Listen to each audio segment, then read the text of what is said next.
I'm Suzanne Stumbo, and I'm the agriculture agent for the Pike County Extension Office. And the first thing we're going to discuss is beef. Beef has great potential for eastern Kentucky, but you need to keep in mind it takes more acres of grass to produce a cow-calf unit than it does in the bluegrass, but it takes much less than out west. Some areas of out west take as much as 90 acres to produce one cow-calf unit. Several successful examples on reclaimed land are found in eastern Kentucky. The main thing you need to keep in mind is fencing is expensive, and you may need working equipment. Hello, my name is Kenny Burdine. I'm an extension beef economist at the University of Kentucky Department of Ag Economics. I'll talk a few minutes today about basic startup considerations for a cow-calf operation. Three main topics to walk through. First off, talking about basic startup cost, initial startup, and so forth. Walk through a quick budget approach, talk about potential returns and some estimated cost in the current market environment, and finish by talking about some key considerations to keep in mind as you go forward. Startup costs, pretty basic to begin with. The big one's obviously land both for grazing and potentially land for hay production if you don't purchase your hay. In terms of land, also think about improvements. Land alone is not enough. Think about things like fencing resources. Water's oftentimes overlooked. Things like that are very important as well. Equipment's oftentimes a pretty big expense for a startup operation. However, I always kind of maintain we can keep equipment costs fairly low if need be, and I would encourage you to do that. Finally, I focus most of my time here is just the initial purchase on breeding stock. So I'll work in terms of having the idea that you've probably got some pasture resources to begin with, and focus more on the breeding stock side. I typically encourage folks to think about breeding stock this way. It's a major capital outlay, and if we're talking about breeding stock like cows or bred heifers, think in terms of an 8, 10, 12-year investment. So it's not enough to think about a single year. Think about a return on that breeding stock over a much longer period of time. You can kind of think of a cull cow value as being something like a salvage value. So over the course of the life of that breeding animal, whatever age she is, she should wean you a calf every year. Hopefully your expenses are lower than what the value of those calves are year in, year out. And then when she's sold as salvage value as a cull cow, she generates some sort of positive rate of return over her lifetime. Walk through some quick revenues right now. Focus this right now on what the actual current market would be with the understanding that this changes all the time. So 5 years from now, things may well be very different. So we're filming this on, I guess, August 26th of 2014. Last week's market report, week that ended last week, state average 550-pound steers in Kentucky were bringing something like $2.40 per pound. That means a typical steer going through the stockyard is worth about $1,320. A heifer, typically a little bit smaller at weaning time, we'll assume 500 pounds. Last week, heifers in that weight range, state average, were around $2.25 per pound. That would give us a steer heifer average in today's market of something like $1,225, something like that. Now, from that, a few things to keep in mind. Number one, every calf that we own is not going to wean a calf every year. So if we assume something like an 85% weaning rate, which means roughly 15% of our cows every year fail to actually wean a calf, that means we're maintaining 20 cows and getting 17 calves, for example. Okay, that's going to actually reduce that revenue per cow down to a little over $1,000 per cow. So subtracting those open cows, brought that revenue down to something like $1,040 per cow. Subtract off marketing costs, typically in the ballpark of about 3% or so of calf value. We're in the neighborhood right now of about $1,000 per cow that we maintain. Cost estimates quickly. Big cost, typically winter feeding. Oftentimes this involves hay. Hay can be purchased or it can be produced. A lot of times a small operation, startup operation, I encourage them to buy their hay if at all possible.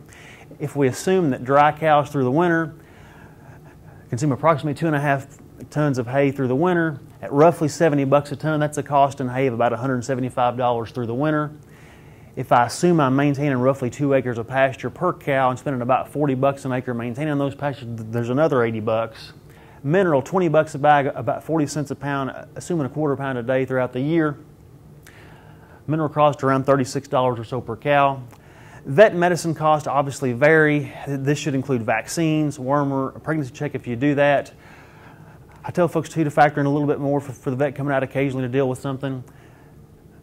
should factor in some use of antibiotic and whatnot. $25 a cow is what I typically think in terms of vet cost per cow for a typical operation. Breeding costs can be fairly high. Many ways to look at this. This can be AI cost. This can be maintenance and purchase of a bull. Somewhere for most operations between $60 and $100 what it typically costs to get a cow bred every year. From there's a whole lot of other things to kind of think about. Fuel, oil for feeding, water, miscellaneous costs come up. About $40 or so more in a typical operation for that. Walking through that quick scenario, about $436 or so of kind of variable cash type cost to maintain a cow every year. I don't have time to talk in much detail, but we can oftentimes add another $150 to $300 in those kind of overhead fixed type costs. These are things like machinery depreciation, operator labor, interest on investment, things like that that are very variable by operation. And these are going to tend to be higher for smaller and startup type operations for sure. So a few things to kind of think about, my advice as you go forward. Number one, track those costs and returns and use that financial data that you collect to actually make decisions. Keep records. Decisions like which cows to cull, when to wean calves, things like that oftentimes are much easier to make if you have a good set of production records. Do the best that you can to manage overhead cost. You can start small and try to minimize major capital outlays for things like equipment and so forth. Fourth, try to value and think about the value of your time and the value and the potential opportunity cost of resources that you own like land. Finally, take advantage of resources that are out there. One in particular I want to mention to you is our enterprise budget here in the Ag Econ Department. They're an excellent way to enter some data from your individual operation and estimate cost and return specific to your situation. Take advantage of those. If you've got questions or interested, talk to your county extension agent or visit the website posted here on the screen. Thank you very much. I'm Jeff Lehmkuhler, Extension Beef Cattle Specialist at the University of Kentucky, and today we're going to begin the discussion of beef cattle production and some very basic information. As we begin thinking about the beef cattle industry, there are multiple sectors that one could get involved in. Obviously, one of the most common ones for our state here in Kentucky is the cow-calf industry. In this part of the industry, basically what we're doing is we're managing female our cows on our pastures and on our ground, and we're producing a feeder calf that's going to be sent to the market, and that's going to be our revenue stream. However, Kentucky's also home to several other enterprises that involve obtaining those feeder cattle and adding weight to those lightweight calves and preparing them for their next journey, which is going to be the feedlot section. With our backgrounding in stockery industry, it's typical for us to be buying 300 to 500 pound calves. With today's improved genetics, we might even be seeing some folks obtaining a little heavier calves, but the general purpose is to put about 200 to 300 pounds of weight on those calves before they enter the feed yard. The feed yard is another section of the industry then where a lot of our feeder cattle then are moved to after they're here in this state. That part of the industry tends to be further west into the plains regions of the United States where the environmental conditions are a little bit more favorable for that sector of the industry. However, we do have some cattle that are finished here, and that number is growing a little bit as we begin to see a little bit improvement in infrastructure and more processing facilities being built in the state. That has increased our opportunities to finish cattle here in Kentucky. A few resource needs as we begin thinking about what would I need if I were to enter into the beef cattle industry. Land is obviously one of those. In general terms, we generally would say 3 to 5 acres per cow-calf pair, and that would include both your pasture ground and the ground that you would be obtaining your hay from. As you begin thinking about other resources, water resources are going to be one of those that are important to consider either from municipalities or if you have streams, lakes, or other springs that you could develop for a source of water. As we begin thinking about the other things that we might need, facilities and equipment, one of our probably biggest limitations on some of our farms or our land resources might be the fencing, either because it's relatively old and needs to be repaired or replaced, or because the farm just simply doesn't have any fencing at all. As we begin thinking about building new fencing, be aware that we do have state laws regarding what is a legal fence, and you need to make sure that you follow those laws. Capital is also one of those things that you have to be thinking about as we begin into the industry. Do we have that cash available to enter into this industry? If not, where can we find that? And working with local lenders, you might be able to find some special interest rates to begin into this industry and obtain that capital to start your beef enterprise. Labor is also a key thing with many of our operations in this state.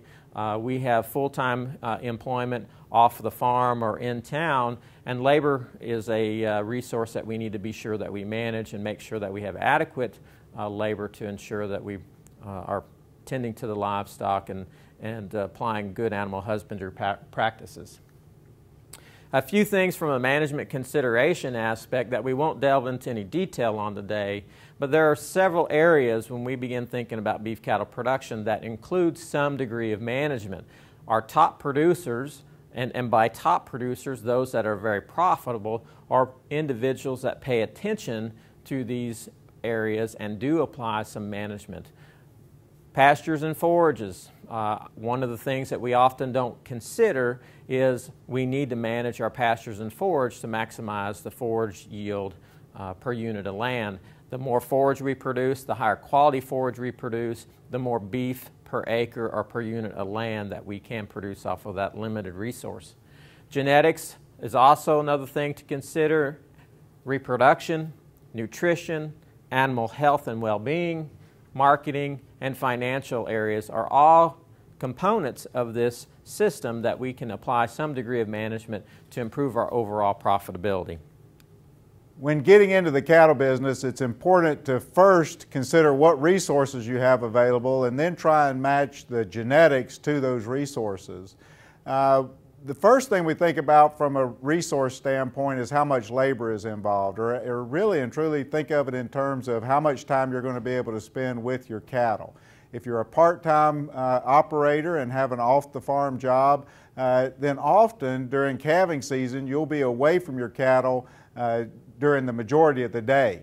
If that's the case, then you really need to consider having an extremely calving ease type bull to go on those cattle, because you don't want to come back the next day after checking them one day and find a heifer that's started into labor after you left and it had difficulty and ended up dying, or the calf dying, or both. And so it's important, particularly for that part-time guy, to make sure he has adequate calving ease. Of course, no one wants to pull calves anytime, and so even the full-time farmer needs to be a consideration of his operation, but maybe you could reduce the limits or the amount of calving ease that you put in the bull in order to get a little additional growth or other production out of the cattle.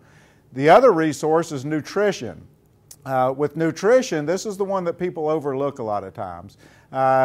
You have to really consider what it is you're providing to the cattle. From a forage-based standpoint, do you have just fescue? From the nutrition standpoint, it's important to consider several factors. The first being your forage base. What kind of forages are you providing to the cattle that they're grazing on a daily basis? Is it just fescue without any legumes in it? Or are you a little more productive and have legumes interseeded into the fescue, rotationally graze, or some other factors that help increase production? Also, the availability of hay, or the quality of hay that you have available. Is it a high quality hay that's stored properly, or is it lower quality hay that you're having to store outside and just on the ground? Regardless of what the situation is, you need to try and match genetics to the reality of what resources you are providing to the cattle.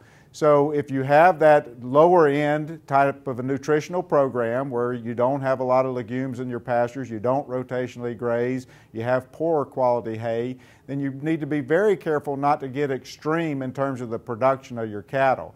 You don't want to choose breeds that are going to be heavy milking, high growth kind of breeds. You want to probably select something that's more moderate, that's going to give you a moderate amount of growth, a moderate amount of milking ability. If on the other side you have a very good forage program or have a lot of resources from a nutrient standpoint, then you might want to look into the more productive kind of breeds. The other thing, when we want to talk about obtaining cattle, we need to think about different sources. Of course, we're going to have females go into our herd. We're always going to have older cows that are going to depart, and so we need to decide whether or not we're going to retain our own females and put them back into the herd. If so, the bulls that we're buying need to reflect that in terms of some of the maternal components. So if you're going to purchase the heifers, then we have to think of some things like, are you going to buy bred heifers or open heifers? If you buy bred heifers, a lot of times, as long as you know the source of the sire that mated those heifers and know that it's a calving ease bull, then that kind of gives you some freedom of the bull that you buy for your normal herd to have a little more growth opportunities in that bull. However, if you buy open heifers, then you're still going to have to buy a bull that's going to give you that calving ease on those heifers. On the cows, same thing. Whether or not you're buying bred cows or not, be sure that you know what the service sire is so that you don't get into a lot of trouble. And also, we're going to be culling cows. Typically, cows are culled because of being open, or in other words, not being bred, or for other reasons like becoming crippled or losing their teeth or things like that. And so keep on top of it. You want to cull a cow prior to her being not productive if possible, but certainly when she becomes non-productive, then that's usually the time from an economic standpoint to market that female. And then, of course, the most focus in the genetics program goes into buying the bull. Make sure that you consider your resources and buy that bull is going to fit what it is you're providing to your cattle herd. Hi, I'm Dr. Les Anderson, Beef Extension Specialist at the University of Kentucky, and I'm the Reproductive Management Specialist. And when people are first deciding on whether they're going to begin a cow-calf operation, one of the first and key decisions that they need to make is, when am I going to get my cattle bred? One of the biggest mistakes that beginning cattlemen make is that they get a few cows, they get a bull, they put the bull with the cows, and that's the end of their thought on their breeding and calving seasons. And so what we want to talk a little bit about is deciding when you might want to calve, and then how to control that breeding and calving season so that you can maximize your opportunity for profit potential. There are many advantages to a controlled calving season. The first is a more uniform calf crop, and actually we're going to look at a little bit of data where you're going to be able to see that quite readily. You'll actually get heavier weaning weights, increased labor and production efficiency. Older calves typically come from controlled calving seasons, and so you have a slightly higher post-weaning gain in your calves coming from a controlled calving season than those coming from an extended calving season. And then finally, you're actually able to improve the overall productivity and profitability of your cow herd because you have more early born heifers to choose as your replacement heifers. Just an example of what can happen when you control a calving season. This was actually on-farm data collected in Washington County several years ago. This producer began calving his cow herd over a 6-month period. You can see that he had 15 calves born in March, all the way down to 2 calves born in August. And when you add up the weights, he was weaning about 400 pounds out of March and just 240 pounds out of August. So if you add these weights up, he was weaning a total of 18,614 pounds at an average of 443 pounds per female. Over 2 years, we implemented a reproductive management program where we could shorten this calving interval. And in that 2-year period, we shifted forward to our calving season so that 46 cows calved in March, 8 cows calved in April, and we were finished. Okay? In the initial data, we only had 42 total calves born that averaged 443 pounds. After 2 years of controlling the breeding season, we had 54 calves born, more of them born early, and we increased our overall productivity by 11,000 total pounds of product. Hopefully you can see that there are a number of advantages to controlling the breeding and calving season. The next thing you need to do is to decide, when am I going to calve? Am I going to calve in the spring, which we typically think of as February, March, April, or May, or am I going to calve in the fall, September, October, or November? Once you make these decisions, work with your local county agent for agriculture to help implement controlled breeding and calving seasons, and your road to profitability will begin.